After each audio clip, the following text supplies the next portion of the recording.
신명기 21장 1절부터 23절까지. 내 하나님 여호와께서 내게 주어 차지하게 하신 땅에서 피살된 시체가 들에 엎드려진 것을 발견하고 그 쳐 죽인 자가 누구인지 알지 못하거든 너희의 장로들과 재판장들은 나가서 그 피살된 곳에 사방에 있는 성읍의 원근을 잴 것이요 그 피살된 곳에서 제일 가까운 성읍의 장로들이 그 성읍에서 아직 부리지 아니하고 멍에를 매지 아니한 암송아지를 취하여 그 성읍의 장로들이 물이 항상 흐르고 갈지도 않고 씨를 뿌릴 일도 없는 골짜기로 그 송아지를 끌고 가서 그 골짜기에서 그 송아지의 목을 꺾을 것이요 레위 자손 제사장들도 그리로 갈지니 그들은 내 하나님 여호와께서 택하사 자기를 섬기게 하시며 또 여호와의 이름으로 축복하게 하신 자라 모든 소송과 모든 투쟁이 그의 말대로 판결될 것이라.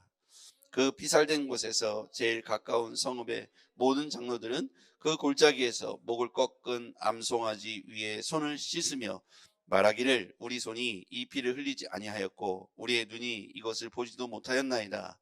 여호와여 주께서 속량하신 주의 백성 이스라엘을 사하시고 무죄한 피를 주의 백성 이스라엘 중에 머물러 두지 마옵소서 하면 그 피 흘린 자가 사함을 받으리니 너는 이와 같이 여호와께서 보시기에 정직한 일을 행하여 무죄한 자의 피 흘릴 죄를 너희 중에서 제할지니라.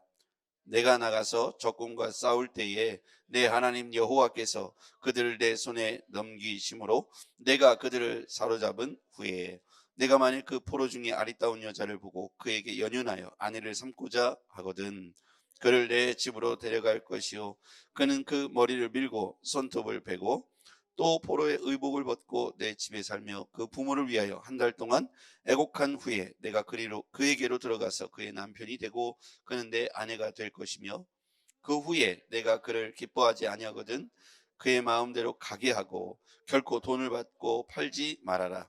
내가 그를 욕보였은즉 종으로 여기지 말지니라.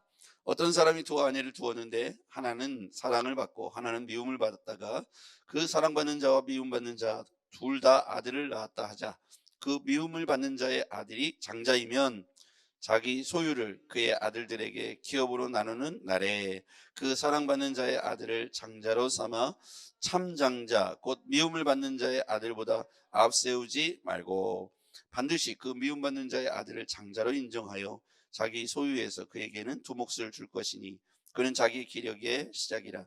장자의 권리가 그에게 있음이니라.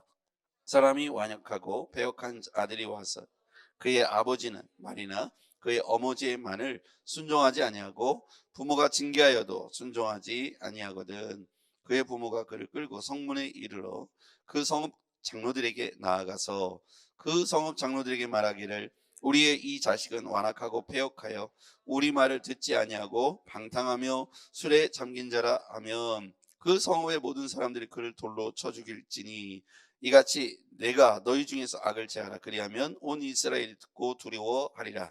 사람이 만일 죽을 죄를 범함으로 내가 그를 죽여 나무 위에 달거든. 함께 읽겠습니다. 그 시체를 나무 위에 밤새도록 두지 말고 그날에 장사하여 내 하나님 여호와께서 내게 기업으로 주시는 땅을 더럽히지 말라. 나무에 달린 자는 하나님께 저주를 받았음이니라. 아멘.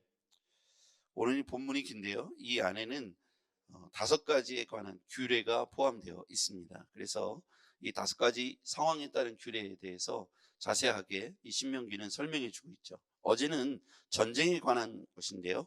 오늘 21장에서는 살인사건이 발생했는데 피살된 사체가 나왔는데 누가 죽인지를 알지 못하는 사건이 나타났을 때 어떻게 할 것인가에 대해서 이야기합니다. 두 번째는 포로로 잡힌 여성과 아내로 삼고자 한다면 어떻게 해야 되는지, 또 장자를 삼아야 되는데 일부 다처제를 허용했던 당시 사회법에 의하면 두 아내가 있는데 이 두 아내에게 동시에 아들이 나왔을 때 누구를 장자로 할 것인가, 마음속에 두고 더 사랑하는 아들을 장자로 하는 그런 질서를 깨트리는 행위는 하지 말아라, 이런 내용이 있고요. 그 다음에 네 번째는 패역한 아들이 있습니다. 말을 듣지 않죠. 부모의 공경을 하지 않습니다. 부모가 말해도 순종하지 않습니다. 이럴 때는 어떻게 할 것인가. 마지막은 죽은 자가, 사람이 죽을 죄를 범하여 나무에 달려서 죽게 되는 처형을 당하거든 그 시체를 어떻게 할 것인가. 어떻게 보면 당시 사회에서 있었던 세세한 일들에 대한 하나하나에 대한 규정을 일일이 다 가르쳐 주고 계십니다. 첫 번째, 죽인 자를 알지 못하는 살인에 대해서 어떻게 할 것인가. 누가 죽였는지 모른다는 거예요. 그랬을 때 3절 그 피살된 곳에서 제일 가까운 성읍의 장로들이 그 성읍에서 아직 부리지 아니하고 멍에를 매지 아니한 암송아지를 취하여, 이 암송아지는 대속제물을 의미해요. 암송아지는 대속제물을 의미합니다. 죄를 범하지 아니한, 그래서 그에게 그 누군가 피해 보복이 있어야 되는데 살인자가 피살자가 나왔으니까 그 반대편에 그를 죽인 자를 똑같은 동태수동법이라겠죠. 눈에는 눈, 이에는 이, 이렇게 되는데 당시에 누군가 살인했으면 그도 이제 같이 죽어야 되는데 이 죽인 자가 누구인지 알지 못했을 때 그러면 이 죄가 누구에로 돌아가는가? 그 땅으로 돌아간다는 거예요.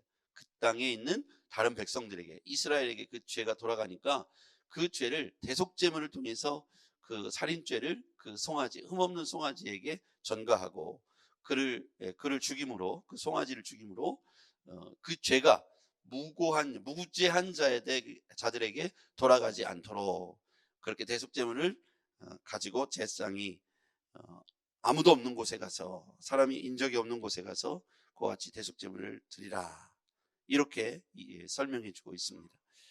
레위 자손이 그와 같은 일을 감당할 것이죠. 그 이유가 있습니다. 6절 시작. 그 피살된 곳에서 제일 가까운 성읍의 모든 장로들은 그 골짜기에서 목을 꺾은 암송아지 위에 손을 씻으며, 목을 꺾은 암송아지는 대속제물을 말하고 손을 찢는 행위는 우리가 이 죄를 짓지 않았습니다, 우리는 여기에 해당되지 않고 무죄합니다 라는 의미죠. 그 다음에 7절 말하기를 우리의 손이 이 피를 흘리지 아니하였고 우리의 눈이 이것을 보지도 못하였나이다. 우리와 상관이 없습니다, 이런 뜻이겠죠. 8절 시작. 여호와여, 주께서 속량하신 주의 백성 이스라엘을 사하시고 무죄한 피를 주의 백성 이스라엘 중에 머물러 두지 마옵소서 하면 그 피 흘린 죄가 사함을 받느니라. 자, 이와 같은 이유가 있어요. 하나님께서는 이스라엘 중에 죄가 머무르는 것을 기뻐하지 않았다는 거예요. 이스라엘 중에 죄가 머물러 있는 것을 기뻐하지 않으셨다. 그래서 그런 죄가 있다면 속히 해결하고 제하여 버리라.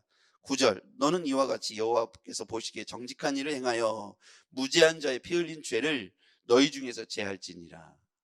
이건 거룩함을 회복하라는 것이죠. 이 살인에 관한 규정, 죽인 자를 알지 못하는 살인에 관한 규정을 통해서 하나님이 우리에게 가르쳐 주시는 건 우리 속에 무죄한 죄든 부지 중의 죄든 또 알고 지은 죄든 이 죄가 하나님의 백성 공동체에 머물러 두지 않도록 속히 해결하라는 거예요. 원인을 찾지 못했다면 그 원인의 제공자가 누구인지, 즉 살인한 자가 누구인지 알지 못했다면 그 대속제물을 통해서라도 그 죄가 자신들에게 머물러 있지 않도록 거룩함을 유지하고 지켜라 라는 말입니다. 그래서 우리는 우리의 죄가 혹시 머물러 있지 않도록 우리를 늘 살피고 조심히 우리의 가족들 또 내 자신을 날마다 하나님 말씀 앞에서 죄가 있는지 없는지 살펴보고 죄가 계속해서 내 안에 머무르지 않도록, 우리 가정에 머무르지 않고 교회에 머무르지 않도록 이것을 제하라라고 말씀하고 있습니다. 두 번째 규정은요, 포로로 잡힌 여인이 있어요. 그런데 이 여인을 아내로 삼고자 한다면 11절 내가 만일 그 포로 중에 아리따운 여자를 보고 그에게 연연하여 아내를 삼고자 하거든. 12절 같이요, 시작. 그를 내 집으로 데려갈 것이요 그는 그 머리를 밀고 손톱을 베고. 자, 머리를 밀고 손톱을 베는 거예요. 자, 누구 걸 그렇게 하냐면 포로, 잡혀온 포로, 여성 포로를 머리 밀고 손톱을 깎으라는 거예요. 왜 그랬을까요? 생각해보면 이런 유추를 할 수 있을 것 같아요. 아리따움을 보고 반했다고 했잖아요. 그런데 머리를 밀고 손톱을 밀면 아리따워집니까? 안 아리따워집니까? 생각해보세요. 각자 머리를 밀었다고 생각해보세요.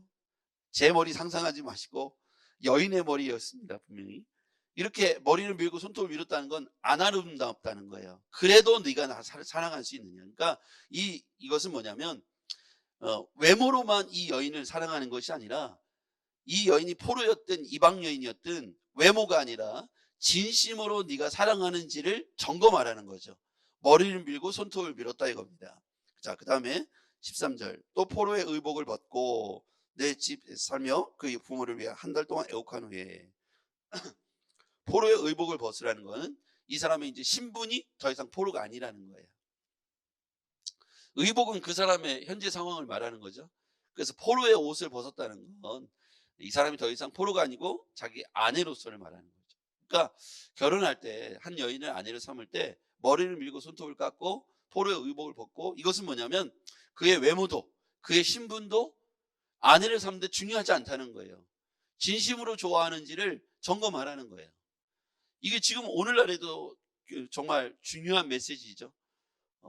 그래서 그러한 것들, 스펙이나 또 그의 뒷 배경 또는 그의 어떤 외모, 이런 것들을 보고 취하지 말라는 거예요. 그리고 그 다음 후에 아내를 삼으라 이렇게 말하고 있습니다.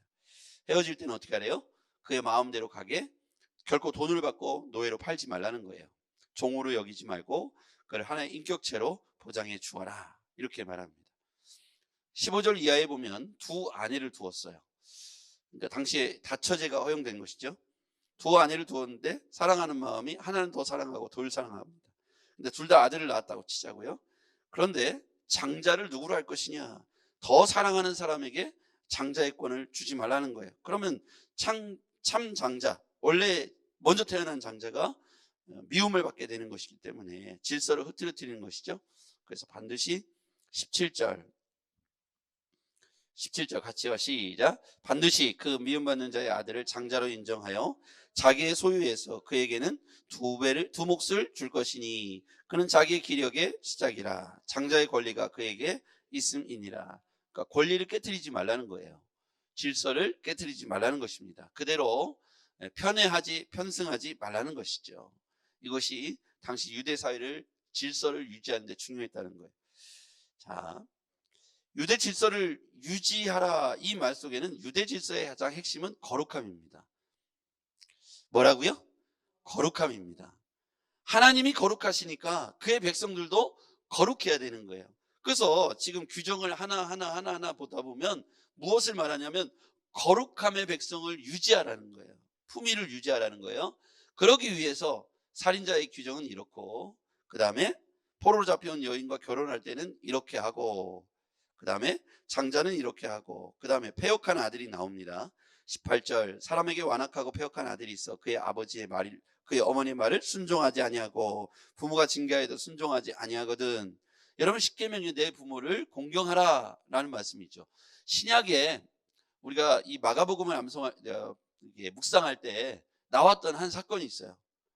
이 백성들이 어떠한 사건을 가지고 자기 재산을 부모에게 주지 않기 위해서 뭐라고 말한다고 했죠? 고르반. 그걸 기억하고 계시군요. 이 고르반 사건을 기억하면 됩니다. 이 유대사의 질서의 핵심 중에 하나는 부모를 공경하는 거예요. 하나님을 공경하고 부모를 공경하고 이웃을, 남의 것을 해하거나 도둑질하지 않거나 남의 것을 빼앗거나 살인하지 말라는 것이죠. 이 규정이 오늘 신명기에 자세히 풀어서 이렇게 나오고 있어요. 근데 여기에서의 질서를 유지하고 또 부모님과의 또 질서를 유지하기 위해서는 그것에 순종이라고 하는 부모의 자녀의 관계에 있어서 중요한 매개체는 순종이라는 것이죠. 순종하지 않고 완악하여 패역하여 부모의 말을 듣지 않고 방탕하여 술에 잠긴 자. 그런 사람들이 있죠. 마을마다. 저희 시골에도 있었던 것 같아요. 심지어는 부모를 학대하고 부모를 때리고 부모를 죽이는 사건들이 요즘 많이 나오죠. 이렇게 됐을 때, 질서 유지가 안 됐을 때 어떻게 해야 되는가? 성경은 강력합니다. 21절 시작. 그 성읍의 모든 사람들이 그를 돌로 쳐 죽일지니 이같이 내가 너희 중에서 악을 제하라. 그리하면 온 이스라엘이 듣고 두려워하리라. 22절에 보면 시체가 달려있는데 이것을 어떻게 할 것인가 했을 때 23절은 같이 23절 시작. 그 시체를 나무 위에 밤새도록 두지 말고 그 날에 장사하여 내 하나님 여호와께서 내게 기업으로 주시는 땅을 더럽히지 말라. 나무에 달린 자는 하나님께 저주를 받았음이니라. 땅을 주시는 땅을 더럽히지 말라. 이거 계속해서 한 맥락으로 흐르죠. 무죄한 자의 너희 중에서 피를 제하라. 그 다음에 종으로 여기지 말라. 장자의 권리가 그에게 있게 하라. 악을 제하라. 땅을 더럽히지 말라. 하나의 맥락으로 흐릅니다. 하나님의 백성으로서 하나님의 땅을 거룩하게 하라. 죄를 그 안에서 제거하라. 악을 없애라. 죄를 머물게 하지 말라. 이 말씀으로 우리에게 가르쳐주고 있습니다. 여러분, 이 말씀이 신명기의 구약의 말씀인데요, 신약에 살고 있는 우리에게로 이 말씀을 적용하고 가져오면 바로 이것이죠. 우리가 하나님의 백성 그리스도인으로서 죄를 우리 가운데, 악을 우리 가운데 머물지 않도록 제거하라는 것이고요. 그래서 온전하게 하나님의 성품을 닮은 하나님의 자녀로, 그리스도인으로 우리의 삶을 회복하라고 말씀하고 있습니다. 그래서 우리 가운데 혹시라도 죄의 모습이, 악한 자의 모습이 보이거든 우리가 하나님 앞에서 그것을 제거하기 위하여 기도하고 그 죄를 뉘우치며 미워하고 내 삶에서 추방해야 합니다. 그래야 하나님께서 우리와 함께 하시고 우리의 삶을 통틀어서 우리를 통해서 쓰시고 일하시는 줄 믿습니다. 기도하겠습니다. 전능하신 아버지 하나님, 오늘 말씀을 통해서 여러 규정을 살펴보았습니다. 핵심이 거룩함을 유지하고 악을 제하며 죄를 제거하라는 말씀이었습니다. 아버지 하나님, 이 말씀대로 우리의 삶에 적용케 하시고 오늘 신약시대를 살아가는 우리에게 선민의 백성으로서, 그리스도인으로서 우리의 삶에 혹시라도 죄의 근본이 보이거든 우리가 회개하고 그 죄를 미워하며 우리 속에서 뽑아 없애버리게 도와주시옵소서. 그래서 거룩한 하나님의 백성으로서 우리의 삶을 회복하기를 원합니다. 그럴 용기와 믿음을 허락하여 주시옵소서. 예수님의 이름으로 기도했습니다. 아멘.